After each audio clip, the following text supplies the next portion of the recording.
जाओगे बाहर।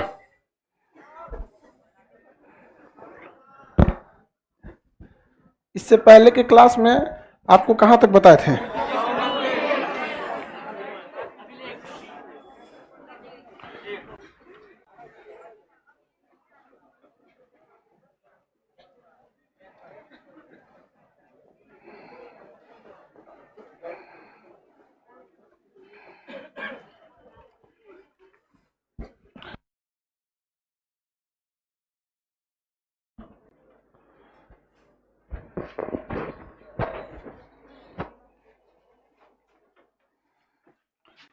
देखिए बाबू, इससे पहले के क्लास में आप सब लोग को सुप्रीम कोर्ट के बारे में बताए थे, ठीक है। सुप्रीम कोर्ट की स्थापना कितने में है? 124। सुप्रीम कोर्ट का गठन, इसमें सारी चीजों की चर्चा लाने के लिए नियुक्ति करेंगे। कोलोजियम की सलाह पर राष्ट्रपति करते हैं, कोलोजियम की सलाह मानने के लिए वो क्या है? बाध्य होते हैं। 125 में क्या है? वेतन है। 26 में कार्यकारी मुख्य न्यायाधीश, और अगर जजों की संख्या कम रहेगी तो एडहॉक, और एडहॉक नहीं मिला तब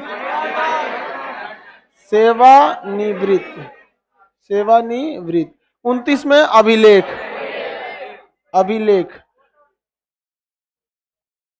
कौन चीज को वेतन चिल्ला रहा है?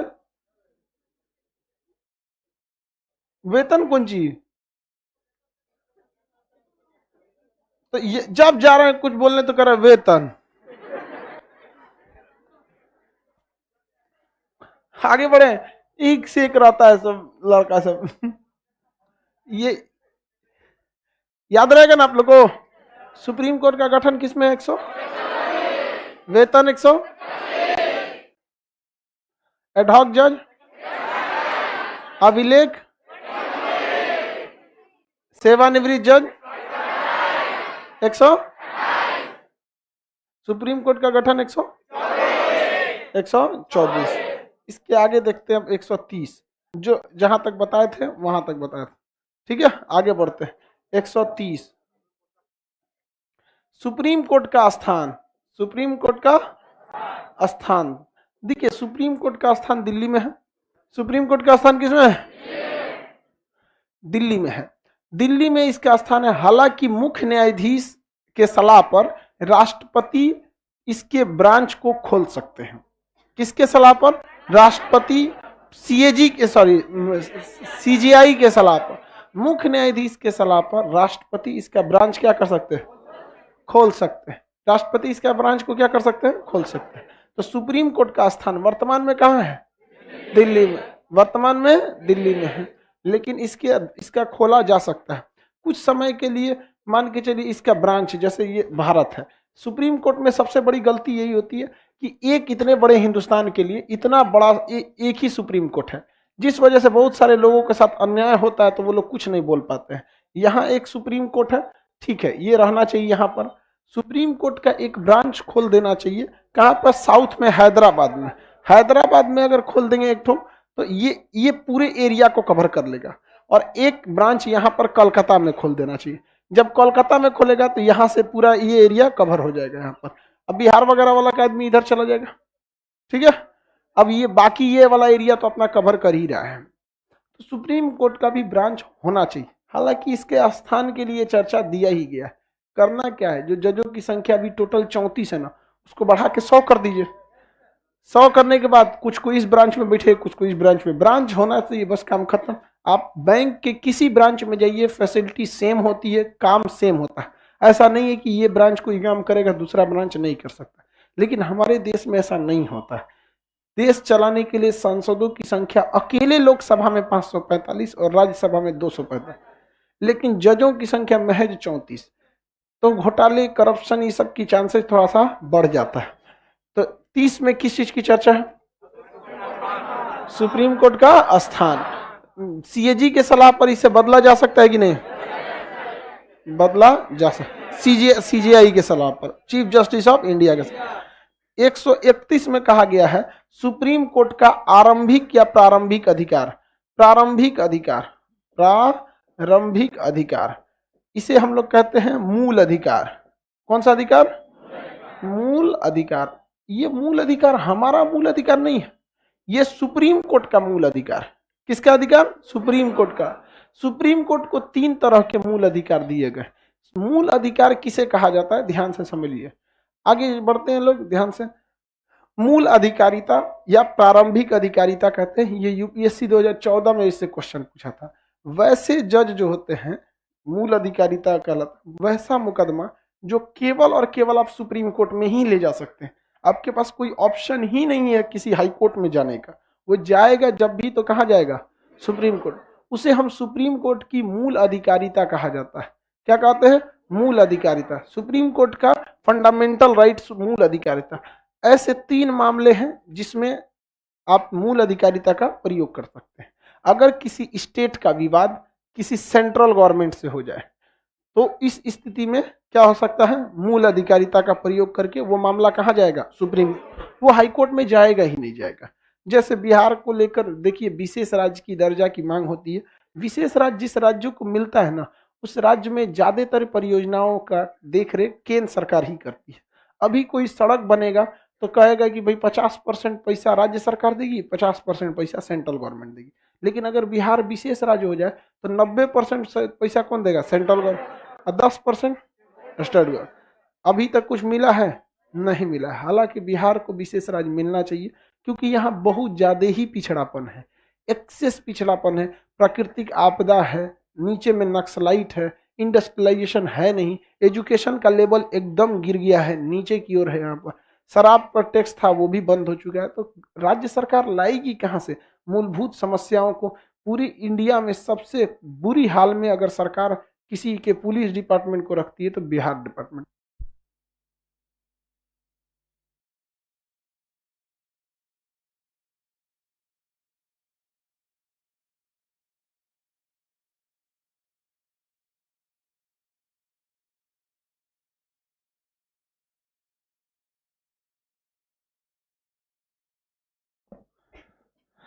आगे बढ़ते तो बिहार में देखिएगा कोई भी डिपार्टमेंट बेचारा को ज्यादा फंड नहीं मिल पाता, पैसा ही नहीं है उसके पास। गवर्नमेंट भी परेशान है, क्या देखे? स्कूल देखे, हॉस्पिटल देखे, कि व्यवस्था देखते चले, उसके पास भी मैनेजमेंट के लिए बहुत कम पैसा होता है।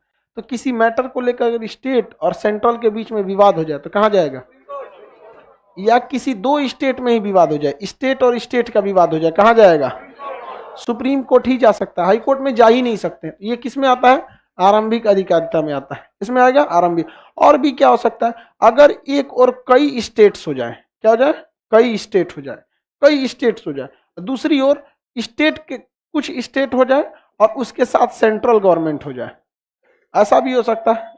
होता है कि नहीं? जैसे सेंट्रल में अभी बीजेपी की सरकार है, तो जिस जिस स्टेट में बीजेपी की सरकार है वो अपनी साइड में हो जाएंगे, अब बाकी कुछ गवर्नमेंट अपने साइड में हो जाएंगे। जैसे गवर्नमेंट अगर बोल देती है कि नहीं, मुख्यमंत्री के पद को हम समाप्त कर रहे हैं या मुख्यमंत्री नहीं रहेगा, तो जहां जहां बीजेपी की गवर्नमेंट रूलिंग पे, तो कहेगा 1 नंबर डिसीजन है। नहीं समझा? जैसे किसान विधेयक आया था तो जितने दमदार तरीके से उसके फायदे गिनाए जा रहे थे, खत्म होने के बाद उतने दमदार तरीके से ये भी दिखाया जा रहा है कि खत्म भी होना जरूरी था, मोहब्बत भी जरूरी थी, बिछड़ना भी जरूरी।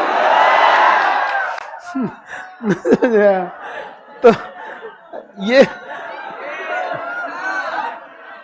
तुम लोग हल्ला नहीं करो यहाँ पे। चलिए अब ध्यान से देखते हैं। तो अगर स्टेट और ये सेंट्रल के बीच में अगर कुछ हो जाए, ये 3 चीजें किस में जाती है? आरंभिक अधिकारिता में। इसके अलावे कोई चीज आरंभिक अधिकारिता में नहीं जाता है। आपके मन में एक सवाल आएगा कि राष्ट्रपति और उपराष्ट्रपति का निर्वाचन भी सुप्रीम कोर्ट में ही जाता है, लेकिन उसके लिए अलग से एक अनुच्छेद है जिसका नाम है 71। आर्टिकल 71 के तहत अलग से जाता है, वो मूल अधिकारिता में नहीं आता है। समझ में आ गया कि नहीं आ गया? किसी को कोई दिक्कत नहीं है? आगे बढ़ जाए। तो मूल अधिकारिता में कितने तरह के अधिकार? हाँ, 3 तरह के। किसी को कोई दिक्कत? केंद्र और राज्य विवाद, राज्य और राज्य विवाद, राज्य और केंद्र और उसके साथ कुछ राज्य। इस तरह से कुछ मान के चलिए, कुछ राज्यों का ग्रुप इधर से हो जाए और कुछ राज्यों का ग्रुप उधर से हो जाए और सेंट्रल गवर्नमेंट एक का फेवर करने लगे। इस कंडीशन में भी क्या हो सकता है? सुप्रीम कोर्ट आप मूल अधिकारिता का प्रयोग करके जा सकते हैं। किसी को कोई दिक्कत है? आगे बढ़ जाए। हल्ला नहीं कर तुम, जी सर ज्यादा मत बोलो। Don't cross the limit, everything is good in relation in a limit. जाओगे बाबू अभी बाहर, ठीक है? तुम हमको बहुत पीटते हैं, तुम हमको नहीं देखे हो, सही बताते हैं। पीटने के समय हम तो लड़की से भेदभाव नहीं करते हैं। बहुत सा लड़की को एक बार, एक 2018 के बैच में 4-5 गो लड़की सबको उधर बैठी थी, हमारे एडमिशन छोड़ दी था। लेकिन अभी इसमें कुछ कुछ पड़ोसी का ऐसा समझे में नहीं आ रहा। बोलो जी सर। कौन था पड़ोसी वाला, पता करो, अभी बोलेगा जी सर। अस्थिर हो गया। पहले हम भी कुछ कुछ रियल में होता है पड़ोसी का, नहीं संभलता है सर। तो हम लोग जब कोचिंग में पढ़ाते थे, पिछवा से बड़ी बदमाशी करता था, हम समझ नहीं पाते थे कि इसको सुधारे कैसे। तब हम मंथन किए कि आखिर इसको क्या करना पड़ेगा। तब हमको ये बात निकल के आया कि ये पड़ोसी वाला है। तो जहां बोल देते हैं कौन है पड़ोसी, सब सर को कैसे पता चल गया हमारे अतीत के बारे में।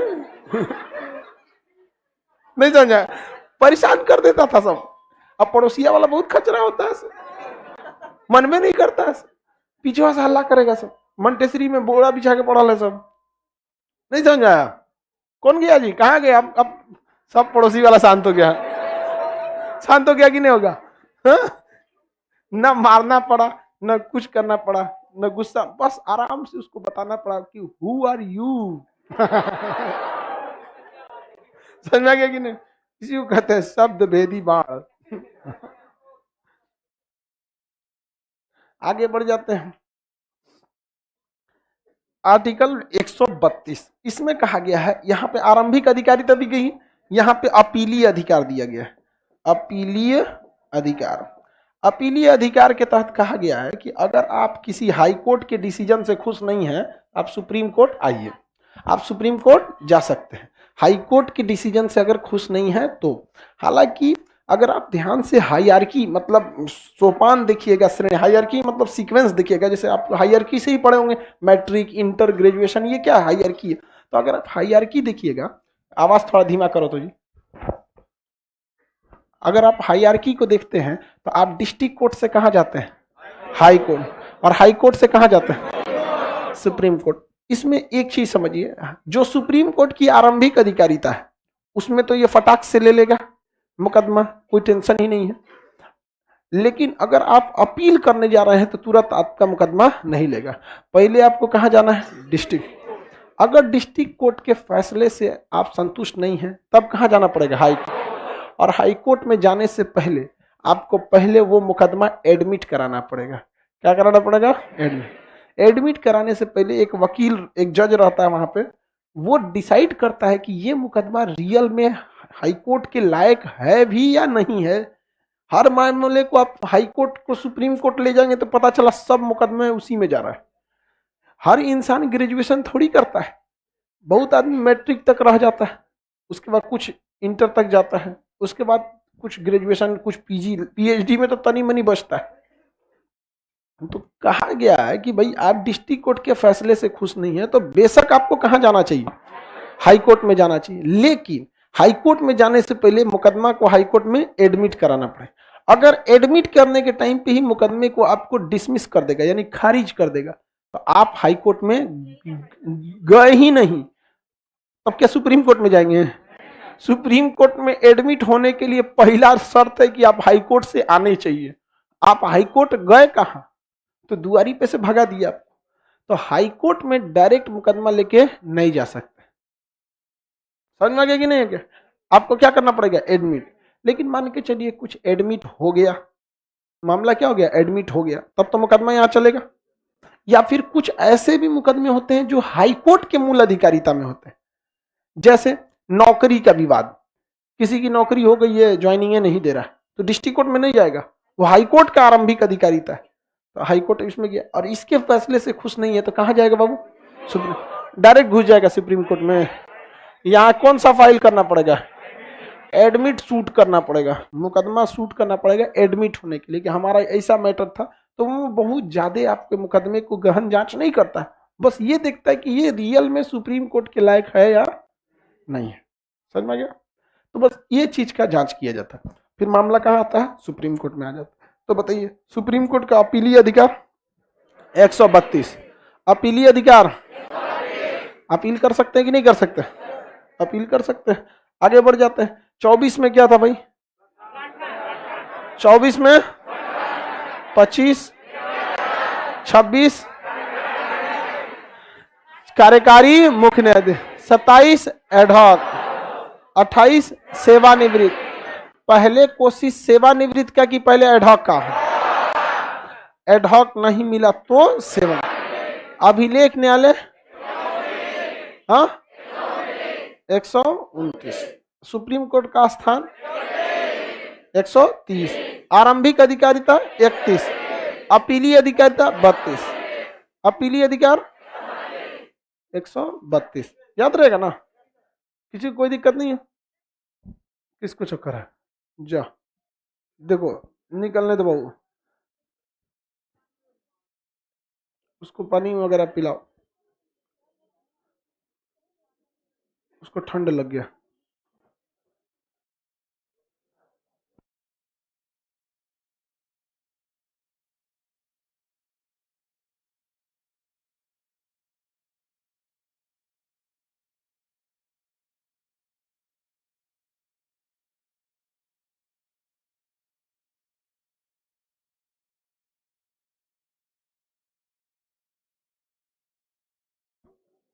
आगे बढ़ते हैं।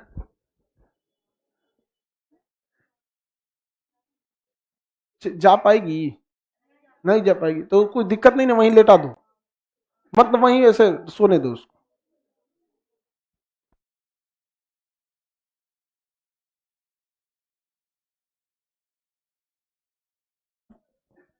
कोई दिक्कत थोड़ी होगा यहाँ पे।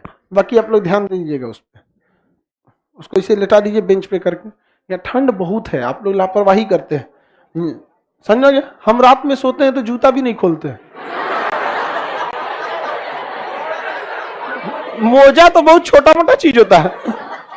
हाँ अरे सही देखो, मेरा जूता का सोल इतना चमकता है, कैसे पोछ देते हैं इसको, सीधे घुस जाते हैं कंबल में। ऐसा सोचा तूने? कौन रिस्क लेगा इतना?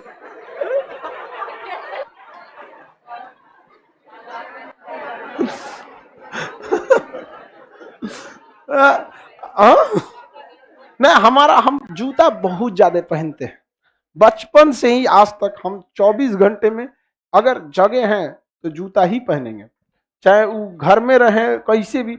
बस ठंडा में तो फिर सीधे जाओ। यही तो फायदा है ससुरा अकेले जीने का। बियाह शादी के बाद 4 को गरी आती। निकलने दो बाबू, चली जाएगा ना? देखिए ध्यान दे। चलो अब आगे ध्यान से देखते हैं। सब लोग ठंड से बच के रहिए, लोग हमारी तरह ठंड से बच के रहिए। आर्टिकल 132 में क्या है? आरंभिक अधिकारी, सॉरी अपीलीय अधिकारी। कौन सा अधिकार? अपीलीय अधिकार। किसी को कोई दिक्कत नहीं है अपीलीय अधिकार में? अपीलीय अधिकार कहां से? हाई कोर्ट से सुप्रीम कोर्ट, हाई कोर्ट से सुप्रीम, डायरेक्ट घुस जाएगा। हाँ विदाउट एडमिट आप चल जाएंगे, दिक्कत हो जाएगा आपको। अभी कैबेट लगाना होता है, ये सब चीजें हम आपको जब डिस्ट्रिक्ट कोर्ट हाई कोर्ट आएगा तब बताएंगे कि किस तरह से कैबेट लगाना होता है, वकालतनामा क्या होती है, केस को किस तरह से कमजोर किया जाता है, कैसे जीता जाता है। ये सब छल कपट बहुत चलता है कोर्ट कचहरी में। ऐसे सीधा सीधा रहिएगा तो फिर पता चला बॉन्ग घोषित कर देगा। 137 में कहा गया पुनरावलोकन। हाँ अच्छा 33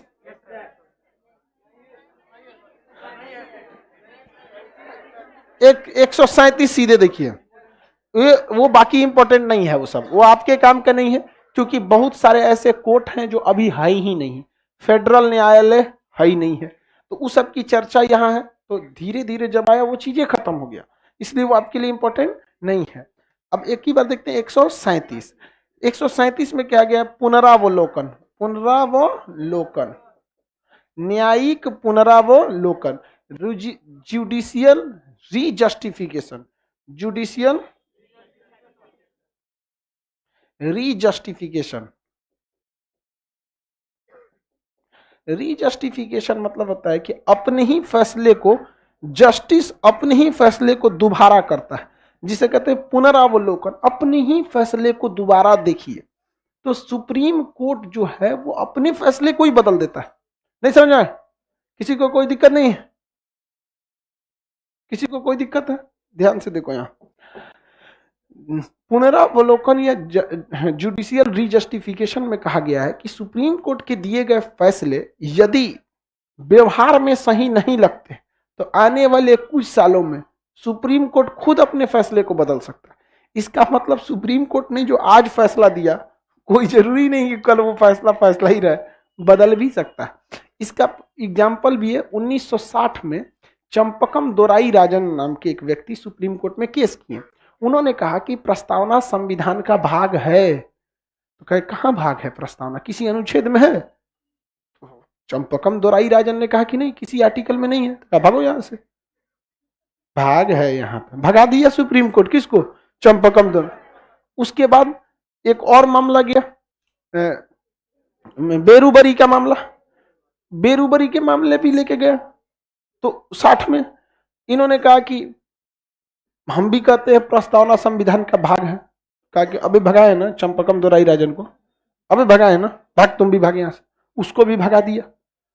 तब तो 1973 में केशवानंद भारती गए और वो अच्छे से समझाएं कि अनुच्छेद में प्रस्तावना नहीं है, लेकिन प्रस्तावना को ध्यान से पढ़िए, इसमें हर एक अनुच्छेद है।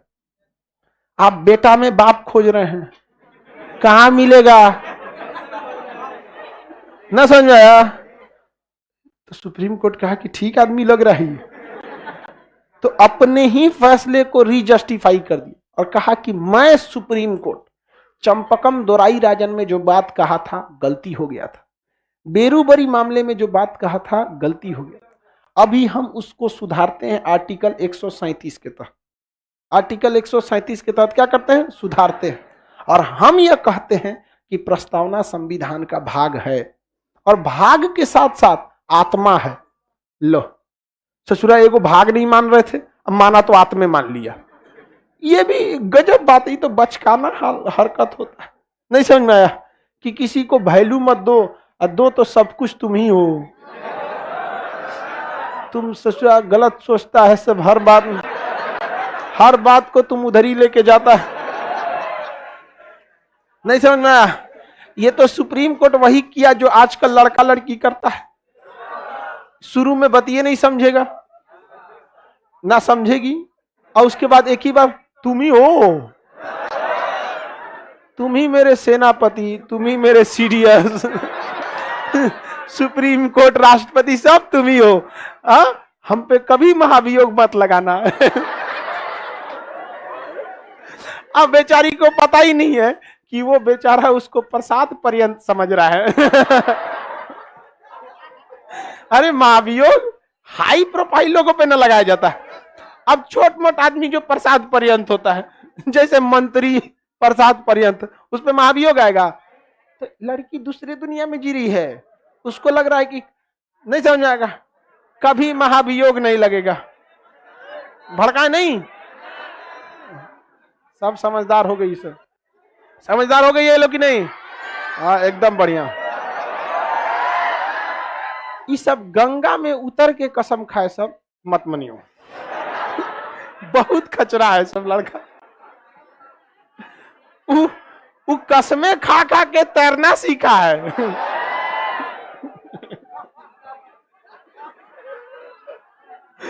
आगे बढ़ते, आगे बढ़ते। हाँ? भड़काते कहाँ हैं? तुमसे तो वैसे भी कुछ नहीं हो सकता। तुम चारों धाम की तैयारी करो, वहीं चल जाओ तीर्थ पे। बताओ 13 भी सपना सजा के बैठा है। मतलब इतना खाली थोड़े, तू कौन सी देख रही है उधर यार?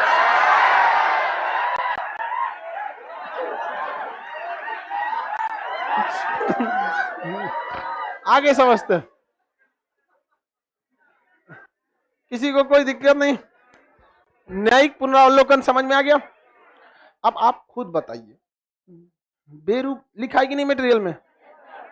दोनों मुकदमा लिखा है, बेरूबरी लिखा है, चंपकम रोराई राजन 1960 में दोनों था। आप बताइए सुप्रीम कोर्ट ने कितना बड़ा गड़बड़ किया? चंपकम दोराई राजन को भगा दिया। भैया प्रस्तावना संविधान का भाग है, भाग भी नहीं माना, अब बेरूबरी को भी भाग नहीं माना। और 1960 में 2 लोगों को भगाया था, 1960 में 2 लोगों को, किसे? चंपकम दोराई राजन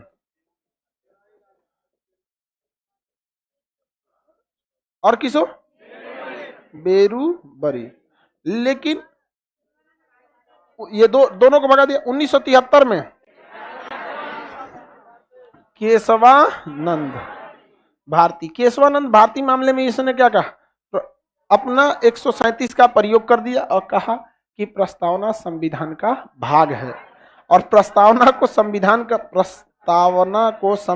क्या माना? भाग मान। और भाग के साथ साथ क्या मान लिया?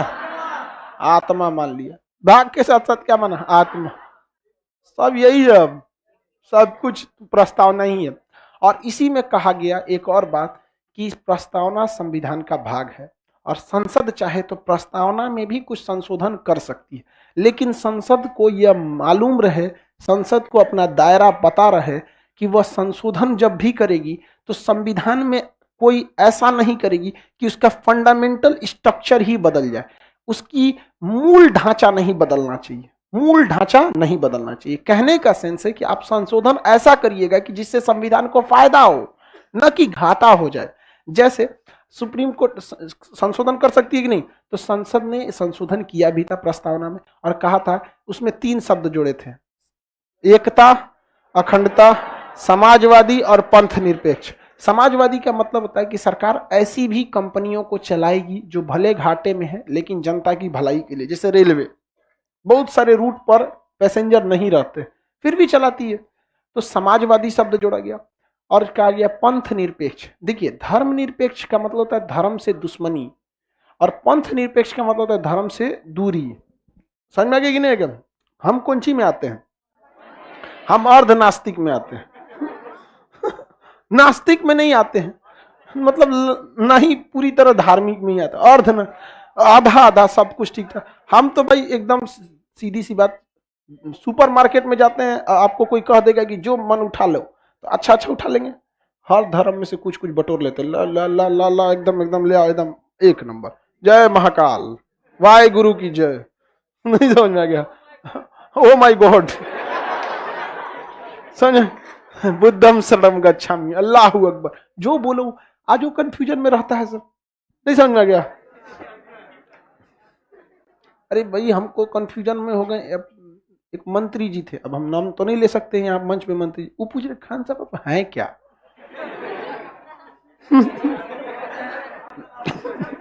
अजब टाइप का। और नास्तिक अर्धनास्तिक वो अलग चीज होता है, पर कहने का सेंस है धर्म निरपेक्ष अलग हो गया, पंथ निरपेक्ष अलग हो गया।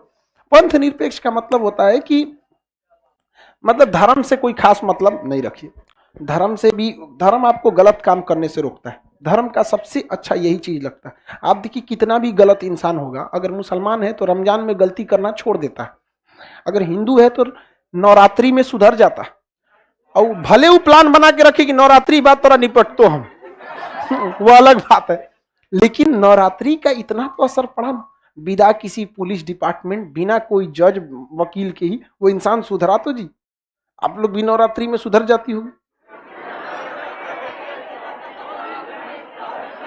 महिलाएं ज्यादा नवरात्रि को मानती हैं, फॉलो कर। देखिए जो नॉनवेज भी खाता होगा, हमरे जैसा आदमी सावन में छोड़ देता है नॉनवेज, हाँ ऐसे अदरवाइज में हम नॉनवेज नहीं छोड़ते, ज्यादा हम नॉनवेज नहीं खाते हैं, कभी भी ज्यादा नहीं, मैक्सिमम हमारे लिए 2 पीस हो सकता है। लेकिन हाँ ये है कि सावन नहीं है तो हम खा ही लेते हैं किसी ना किसी एक टाइम, लेकिन सावन में छोड़ देते हैं। तो सोचिए राक्षस भी सुधर जाएगा, तो कुछ ना कुछ फायदा ही नहीं, किसी को कोई दिक्कत नहीं। राग 37 का समझ में आ गया कि नहीं आ गया? न्यायिक पुनरावलोकन, इसी में सुप्रीम कोर्ट ने कहा मूल ढांचा नहीं बदल सकते। पता चला संशोधन करके आप कहिए कि भारत अब एक राजतंत्र रहेगा, सुप्रीम कोर्ट आएगा क्या कह रहे, इधर इधर इधर, क्या बोला तू? राजतंत्र। तू फाउंडेशन क्लास नहीं किया है? तू याद कर केशवानंद में हमने क्या कहा था, मूल ढांचा नहीं बदल सकते। सोच रहे तुमने लोकतंत्र से उठा के राजतंत्र कर दिया, पूरा ढांचे बदल दिया। यही किया था सुप्रीम कोर्ट ने, किसमें? न्यायिक नियुक्ति आयोग में। कोलोजियम व्यवस्था थी, मोदी जी न्यायिक नियुक्ति आयोग पारित करा रहे। इनको नहीं पता है कि इनका से खतरनाक बैठल है सुप्रीम कोर्ट में। कहा इधर आई तो आओ आओ, कभी आओ तुम हवेली पे आओ, हम बताते हैं। ले जाकर रद्द कर दिया, कहा कि आप ढांचा बदल रहे हैं, हम ऐसा पावर आपका प्रयोग करने नहीं देंगे। समझ आ गया? किसमें? 100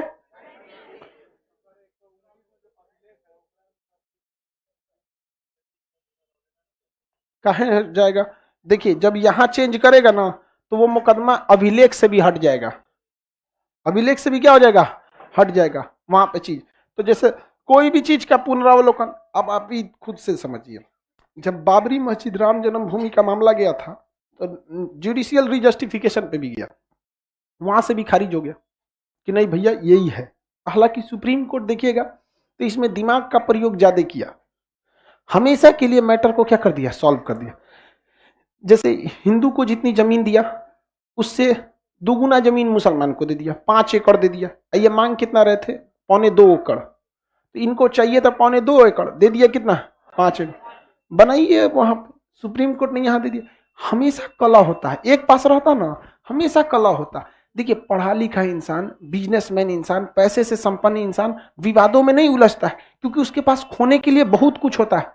मान के चलिए कोई मर्सिडीज से गया है 2 करोड़ की गाड़ी से, अब बवाल हो गया तो ईंटा चलाएगा, कहेगा तो हमारा शीशो टूटेगा तो 40,000 लगेगा, भाग यहाँ से। कोनो गया है खाली कपड़ा उपड़ा पहन के, मारो साइकिल से गई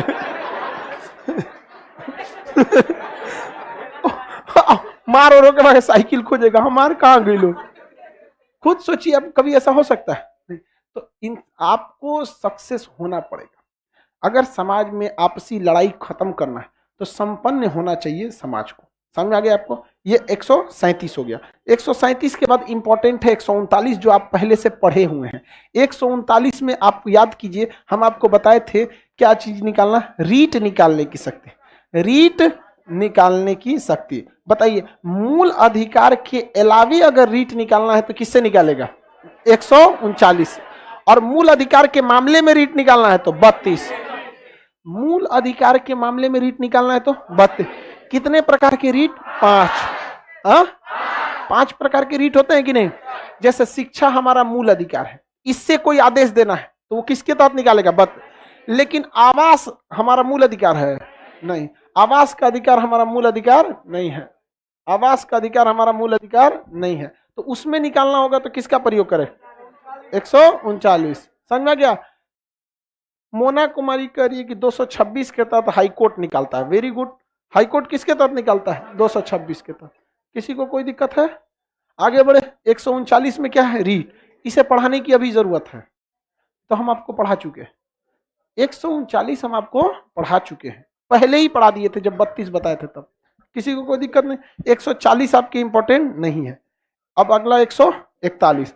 इसमें कहा गया है कि सुप्रीम कोर्ट के जितने भी आदेश होते हैं, जितने भी आदेश यानी जितने भी डिग्री होती है उसकी, आदेश यानी डिग्री होती है, ये भारत के हर एक न्यायालय पर बाध्य होती है। वो मानना ही पड़ेगा, भारत पर क्या है? बाध्य है। सुप्रीम कोर्ट ने जो आदेश दे दिया, चाहे ससुरे तुम प्रधानमंत्री हो चाहे तुम सेनापति हो, मानना ही पड़ेगा। जैसे सीडीएस का एक जॉब, जैसे आपको सेना में अधिकारी बनना है ना, चाहे नौसेना हो, वायुसेना हो या थल सेना हो, अगर अधिकारी बनना है तो आपको सीडीएस, एनडीए, ये 2 बड़े मौके हैं। इसके अलावे अन्य भी एंट्री होती है, एफकैट होता है, वो शॉर्ट टर्म के लिए होता है, एनसीसी एंट्री स्कीम होती है। मेन जो स्ट्रीम है वो यही है, ठीक है। सीडीएस में लड़कियों के लिए जाना अलाउ था और एनडीए में लड़कियां नहीं थी, और एनडीए ही आगे जाके ले जाता है।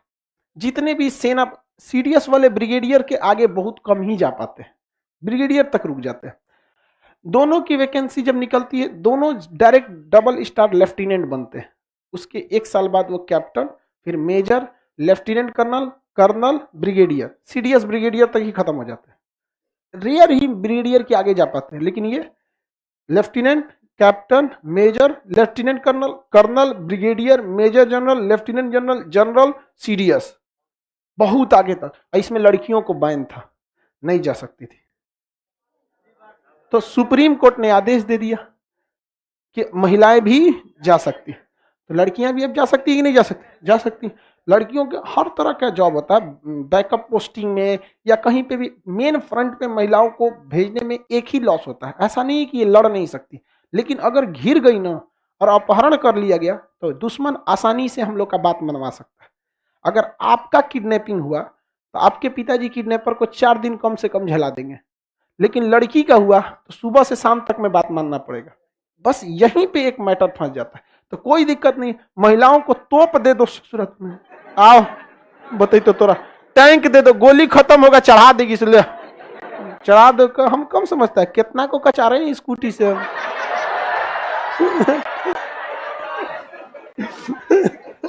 क्या समझता है तुम हमको? छोट मोट समझा हमको। आप बड़का स्कूटी मिल गया यहाँ पर। नहीं, लड़की लोग पता गोली खत्म होगा नहीं कचार देगी, मार कचार देगी उसमें। उसके बाद भी अगर कोनो पास में आया तो टैंक का मुंह होता है, एकरे से लड़ा लड़ा मारेगी, मार मारो इससे। क्या तुम हमको क्या समझते हो? हमको एक्सपीरियंस नहीं, ऐसे ही हम बाल फेंकते थे। आज हम ऐसे तो फेंक देंगे। क्या समझ के रखा हमको? कमजोर है हम? गोली खत्म कौन सी हुआ, दांते काट के मारेंगे। तो अब महिलाओं को भी एनडीए में लाओ, किसी को दिक्कत? और अभी भी जो एनडीए का क्लास होता है ऑनलाइन, उसमें बहुत सी लड़कियां हैं और 4-5 तो लड़की मतलब ऑनलाइन क्लास होता है। तो जब भी क्वेश्चन आदमी पूछता है, रिप्लाई करती है, उसमें पता चल जाता है ना कि उनके 4-5 को तो अभी लगता है कि बन जाएगी लेफ्टिनेंट, कोई नहीं रोक सकता उसको। वहां पे हम ये सोचते हैं कि बॉर्डर पे जाएगी क्या करेगी, नहीं समझ। महिलाएं, अगर आपको करप्शन खत्म करना है तो उसका सबसे शॉर्टकट तरीका होता है महिलाओं को लगा दीजिए। करप्शन नहीं करती क्योंकि इनकी ना ख्वाहिश, ये बहुत मतलब ये खुशहाल जीवन जीना चाहती है। इनको बहुत ज्यादा, देखिए किसी महिला को देखिएगा, घर अच्छा हो, माँ बाप की सेवा करे, अपना खाना पीना बनाए, बारिश हो तो पकौड़ी छाने, लइकवा ससुरा बढ़ेगा। 50,000 आज घूस मांगे हैं, कल से 60,000 कर देंगे, देगा कैसे नहीं ससुरा? वो खाली नौटंकी में रहेगा। अब महिला उधर पकौड़ी छान रही, कोई आपको तो हमसे मतलब ही नहीं रहता।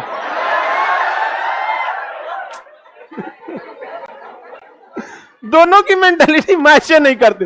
वो सोचती है कि खाली हमरे में अजुराइल रहे। नहीं, महिला सबका मेंटालिटी उसको एकदम अजुराइल रहे वही में एकदम। और एक बार में खाने में नहीं, बारात रात में किसी से कहते खाना खा लीजिए, अभी नहीं खाएंगे, 3 बार बोलोगे तब भी खा लेगी वो। तो आगे बढ़ते हम लोग। एनडीए में महिलाओं को सुप्रीम कोर्ट ने आदेश दे दिया कि नहीं दिन चली गई महिलाएं। अब इस बार से स्टार्ट होगा ये पास होने पर, तो पूरे भारत पे क्या है उसका आदेश बाध्य है। नहीं मानिएगा तो व्यवस्था करके रद्द कर देगा आपको, किसी को कोई दिक्कत। इसके बाद आता है आर्टिकल 143, आर्टिकल 143। किसी को कोई दिक्कत? कह रहा है कि आपको कैसे पता? हमारे दोस्त सबका जितना का बिया हुआ है ना, सब कहता है सब भाई कुछ दिन के लिए तुम्हारे पास आना चाहते हैं। हम समझ जाते हैं झगड़ा कैले है, सब टेंशन में रहता। उस कहता है इन सबको कुछ समझे में नहीं आता है, दिन रात खोजेगी सिर्फ की बतियाते रहो ये सबसे। अरे मुंह दुखा जाएगा आदमी को बोलते बोलते। किसी से कितना एक के टॉपिक पे कई बार बात करिएगा, लेकिन ना फिर एक के टॉपिक पे बात करेगा, फिर एक के टॉपिक नहीं। 143 जो है, इसमें कहा गया है कि राष्ट्रपति जो हैं इनको यह अधिकार प्राप्त है कि यह सलाह मांग सकते हैं। क्या मांग सकते हैं? सलाह मांग सकते हैं। किससे? Chief justice of India. किससे सलाह मांग सकते हैं? Chief justice of India. लेकिन ध्यान से समझिएगा, राष्ट्रपति 143 के तहत चीफ जस्टिस ऑफ इंडिया से क्या मांग सकते हैं? सलाह। लेकिन चीफ जस्टिस ऑफ इंडिया द्वारा दिए गए सलाह को वह मानने के लिए बाध्य नहीं। तो बताइए, इसमें चीफ जस्टिस का बेइज्जती नहीं लग रहा आपको? हाँ, कि एक तो तुम सलाह भी मांगा और सलाह दिया तो तुम्हारा मानेगा कि नहीं माने। इसमें सुप्रीम कोर्ट की बेइज्जती नहीं लग रही आपको? तो सुप्रीम कोर्ट ने भी कहा गया है कि सुप्रीम कोर्ट भी बाध्य नहीं है आपको हर मैटर पे सलाह देने के लिए। नहीं समझ, बराबर कर दिया कि नहीं कर दिया? अगर आप संविधान को गहराई से पढ़ेंगे तो आप दंग रह जाएंगे कि गुलामी के दौरान इतना बेहतर संविधान लिखा कैसे। वो तो ऊपर वाले का भला, भगवान भला करे उन लोगों का जिन्होंने संविधान बनाया, वरना आज के नेताओं से संविधान बन पाता? हाँ,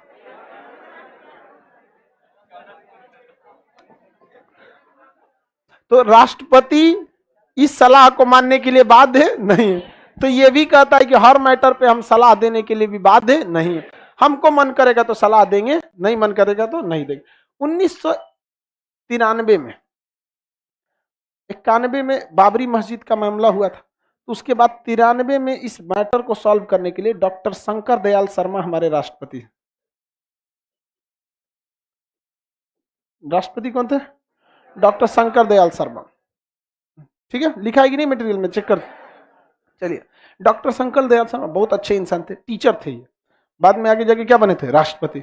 एक बार जब ये गए थे बहरीन में ना, तो बहरीन के राजा आए थे रिसीव करने के लिए इनको। हम टीचर्स डे के बारे में दिन इनके पे वीडियो भी बनाए थे। बहुत बेहतरीन व्यक्ति थे। इन्होंने कहा कि क्यों लोग लड़ेंगे एक दूसरे के लिए, अच्छा थोड़ी लगता है। आप अगर गहराई से देखिएगा तो आप ऊंच नीच के नाम पे नहीं लड़ते, आप हिंदू मुसलमान के नाम पे नहीं लड़ते, लड़वा देता है कोनो। वरना रियल में देखेंगे तो आपको अपने पड़ोस वालों से कोई दिक्कत नहीं है, और दिक्कत है भी तो केवल इसलिए कि वो एक दूसरे से जलन रखता है, न कि उसके मजहब या उसकी जाति से प्रॉब्लम। हमेशा वही काम आते हैं। अब होली आने वाला है, कौन सी दिल्ली के लोगों से जाके रंग फेंकिएगा, आइए मंत्री जी रंग खेलिए। हाँ, अपने अगल बगल पड़ोस में ही खेलेंगे, तो लड़वा देता है सब। समझ में आ गया कि नहीं आ गया? तो इन्होंने कहा कि सुप्रीम कोर्ट, माननीय सुप्रीम कोर्ट, आप ही सलाह दीजिए ये राम जन्मभूमि और बाबरी मस्जिद का क्या किया जाए। तो सुप्रीम कोर्ट ने कहा कि इससे जरूरत तो नहीं, हम जो सलाह देंगे तुम मानेगा कि नहीं मानेगा, और उसके बाद से भी अगर तुम मान गया, अब पब्लिक में बवाल हो गया, तो तुम सारा ठिकरा हमरे ऊपर फोड़ देगा। वही बोला था CGI, chief justice of India का, भगो कोई सलाह नहीं देंगे। सुप्रीम कोर्ट ने स्पष्ट कर दिया कि इस मामले में हम सलाह नहीं देंगे। डॉक्टर शंकर दयाल शर्मा का मुंह लजा गया। राष्ट्रपति थे उस समय डॉक्टर शंकर दयाल शर्मा। समझ में आ गया कि नहीं? आगे जाके 2019 में फैसला आया, बाबरी मस्जिद राम जन्मभूमि के मैटर को लेकर सॉल्व हो गया, खत्म हो गई कहानी, किसी को कोई दिक्कत नहीं। अब एटलीस्ट कोई राम जन्मभूमि के और बाबरी मस्जिद के नाम पे अब तो नहीं लड़ेगा। जाओ भैया पूजा पाठ करो अच्छा से, समझ में आ गया? बाबरी मस्जिद में जाके नमाज पढ़िए, 5 बीघा 5 एकड़ में है, किसी को कोई दिक्कत नहीं। तो यानी आप इस चीज को समझे कि सलाह देने के लिए बाध्य नहीं है, तो मानने के लिए भी बाध्य नहीं है। सुप्रीम कोर्ट की सैलरी को आप कभी नहीं कम कर सकते हैं, ना ही उसको प्रमोशन से रोक सकते। सुप्रीम कोर्ट का बिजली की सप्लाई भी अलग रहती है, पूरा दिल्ली में कट जाएगा, उसका नहीं कटेगा। समझ में आ गया कि नहीं? राष्ट्रपति का अलग, संसद का, उसका ग्रीडे अलग आता है, इतना होता है। सुप्रीम कोर्ट में अगर किसी चपरासी की भी वैकेंसी निकालनी है तो एसएससी नहीं निकालेगा। कौन निकालेगा? सुप्रीम कोर्ट खुद निकालेगा। क्यों? क्योंकि अगर एसएससी निकालेगा तो सैलरी कौन देगी? Central government. और किसके हिसाब से तब काम करने लगे? सेंट्रल। जज कहा कि हमरे से होशियारी है, हमरे से होशियारी है। अजब हाल है भैया, कितना घाट घाट का पानी पी के हम सीजीआई बने हैं। हाँ, घाट कम पड़ गया, इतना घाट का पानी पिए। घाट घाट का पानी पीने का मतलब उस क्षेत्र का बहुत ज्यादा तजुर्बा का होना। इन्होंने कहा कि भाई आप ऐसा काम नहीं कर सकते, वो खुद ही वैकेंसी निकालता है। इसलिए उसके कर्मचारी, कोर्ट के कर्मचारी को भी देखिए किसी से नहीं डरते हैं सब। डीएम एसपी सबको डिस्ट्रिक्ट कोर्ट वाला झाड़ देता है, हम लोग को तो कुछ नहीं समझता है। मतलब आम आदमी कोर्ट के आगे कुछ भी नहीं। समझ में आ गया? सुप्रीम कोर्ट खत्म। अब हाई कोर्ट और आगे पढ़ना है। यहाँ पर बच गया सीएजी, भाग 5 में बच गया सीएजी। सुप्रीम कोर्ट समझ में आ गया, किसी को कोई दिक्कत नहीं है। अब हम नेक्स्ट क्लास कल समझेंगे, लाइव वाले इतना ही, वही मंडे को।